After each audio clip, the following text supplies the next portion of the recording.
네, 특징적인 종목들 간단히만 살펴보고 갈 건데 EMNI랑 카카오페이, SK하이닉스 세 종목에 대해서예요. 하나는 좀 개별주라고 볼 수 있고 두 개는 좀 대형주라고 볼 수 있어서 간단하게 포인트만 짚고 가보도록 하겠습니다. 일단 EMNI 같은 경우에는 거래가 재개가 됐어요. 굉장히 오랜만에 거래가 재개가 됐어요. 거의 한 4년 정도 만에 재개가 됐는데 일단 하한가로 좀 출발을 했습니다. 사실은 이렇게 장기간 거래가 정지됐다가 재개된 기업들은 기본적으로 정상적인 상황은 아니죠. 하지만 극적으로 일단 회생했다는 데에서 어느 정도의 의미는 좀 찾을 수 있지 않을까 그렇게 이제 판단이 되고요.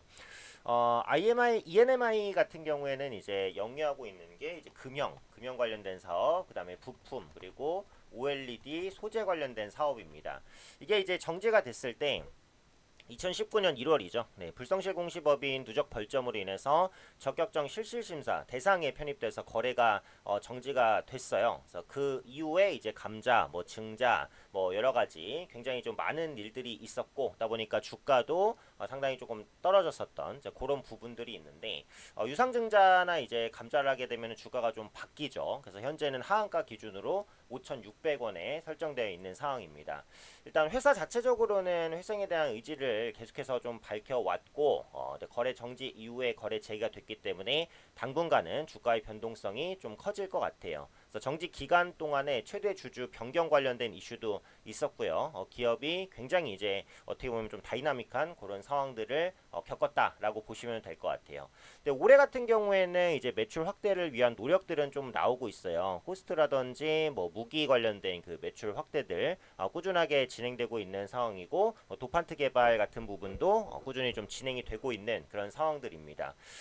그리고 보유 기술이 조금 주목이 된 부분이 있어서 한 2년 정도 전에 그 공정 플랫폼 구축 주관 기관으로도 선정이 좀 됐었어요. 그래서 결국 이제 회사 측 입장에 따르면은 앞으로 이제 주가 반등을 위한 노력들을 좀 하겠다라고 했고 개선 기간 동안 굉장히 이제 중요했던 행보가 부채 비율을 낮추고 그 다음에 이제 현금을 보유했다라는 거거든요.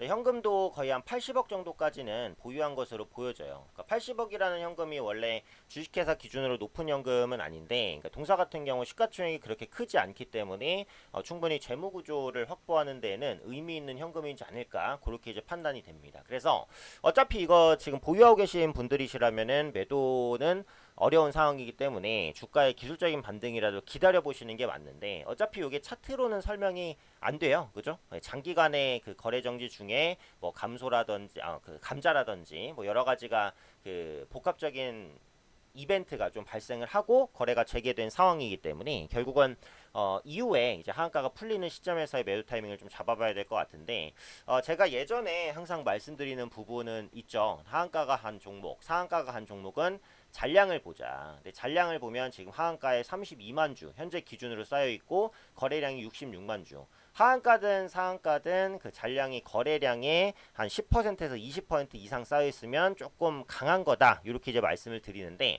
거래량 대비해서 하한가 잔량이 현재 기준으로는 50%예요. 그래서 오늘은 아마도 이 하한가 물량이 소화가 안 될 가능성이 조금 더 높지 않을까. 약간 강한 하한가입니다. 그래서 장중에 소화가 되면은 이제 다행이긴 한데 소화가 안 되면 내일도 이제 개파락 가능성은 높아요. 근데 내일 정도까지 개파락을 하게 되면 주가가 기술적인 반등 정도 그리고 이런 종목들은 분명히 이제 단타 세력들의 그 유입이 있거든요. 그래서 단타들이 유입시키면서 주가를 한 번 또 끌어올리는 그런 시도들은 나올 것이기 때문에 장기 보유하기엔 좀 리스크는 있어요. 그러니까 회사가 자체적으로 여러 가지 방안들을 밝히고는 있지만 그런 방안들이 좀 구체화될지는 알 수 없는 거기 때문에 장기적인 보유는 조금 어렵고 단타 세력 개입에 의한 기술적인 반등 정도가 나올 때 좀 빠져나가시는 전략을 짜시면 좀 더 낫지 않을까 싶습니다. 어차피 지금 위치에서는 그 매매 관점으로 볼 수 있는 건 아니니까요. 기술적인 반등을 이용해서 좀 빠져나오는 방향으로 보셔야 될 것 같아요.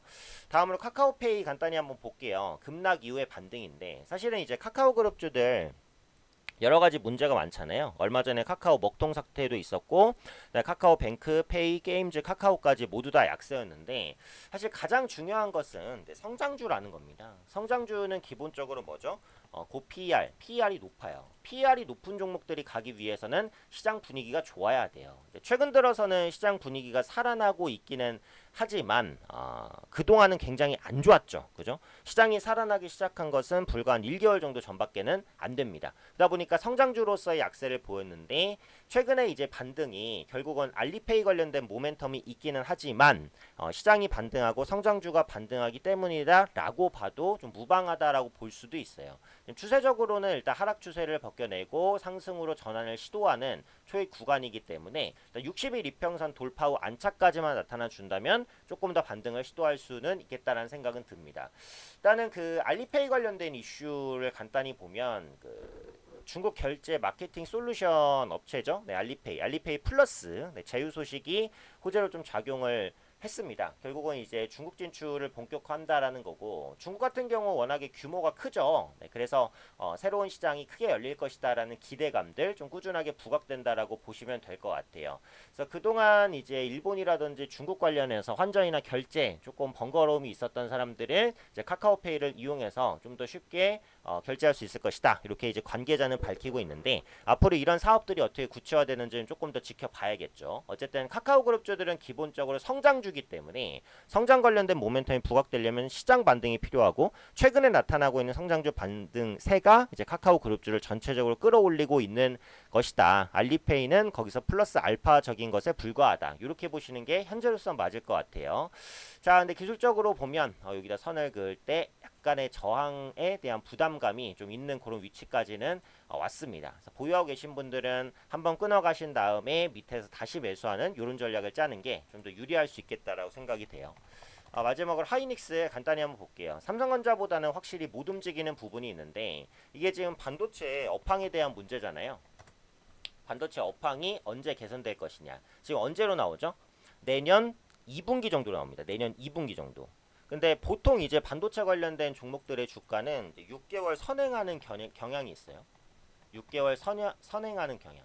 6개월 선행하는 경향이 있기 때문에 그 6개월 선행 기준으로 본다면 주가가 바닥을 잡고 반등할 만한 위치는 된 거죠. 그죠? 12, 1, 2, 3, 4, 5. 내년 2분기 개선이라면 2분기 안에 들어오는 게 4, 5, 6. 그죠? 그렇기 때문에 주가는 좀 반등을 시도할 수 있는 위치까지는 왔다. 다만 이제 삼성전자는 반도체 말고도 스마트폰이라든지 가전 이렇게 포트폴리오가 좀 많잖아요. 근데 하이닉스 같은 경우는 거의 뭐 반도체 몰빵이다라고 보면 되니까 그에 따른 그 반도체 시장 위축 우려감이 조금 더 강하게 반영됐고 4분기 적자에 대한 리스크까지도 부각이 됐습니다. 현재 주가 위치에서는 거의 다 반영이 됐다라고 생각이 돼요. 그리고 앞으로 5G라든지 4차 산업, 로봇, 인공지능 이런 부분에 대한 반도체 수요는 꾸준히 증가할 수밖에 없다라고 보기 때문에 이런 부분들이 SK하이닉스의 주가를 장기적으로 끌어올릴 수는 있다라고 생각을 합니다. 기술적으로는 이제 95,000원 저항대를 돌려내는 게 굉장히 중요하겠죠. 그래서 이 부분을 돌려내면 약간의 이중바닥 형태로도 반등이 좀 나타날 수 있다. 보유하고 계신 분들은 그냥 장기 보유하시는 게 나을 것 같고요. 신규로 진입하실 분들은 고점을 아예 뚫어내는 95,000원 이상에서 매수를 하시거나 아니면 8만원 초반대로 아예 조정이 나올 때 매수를 하시거나 둘 중에 하나인 것 같아요. 신규 접근하기에는 약간 애매한 가격인데 보유하고 계신 분들은 조금 이제 길게 보유하시면 분명히 회복될 것 같으니까 시간을 두고 길게 보유하면 좋지 않을까 이렇게 판단됩니다.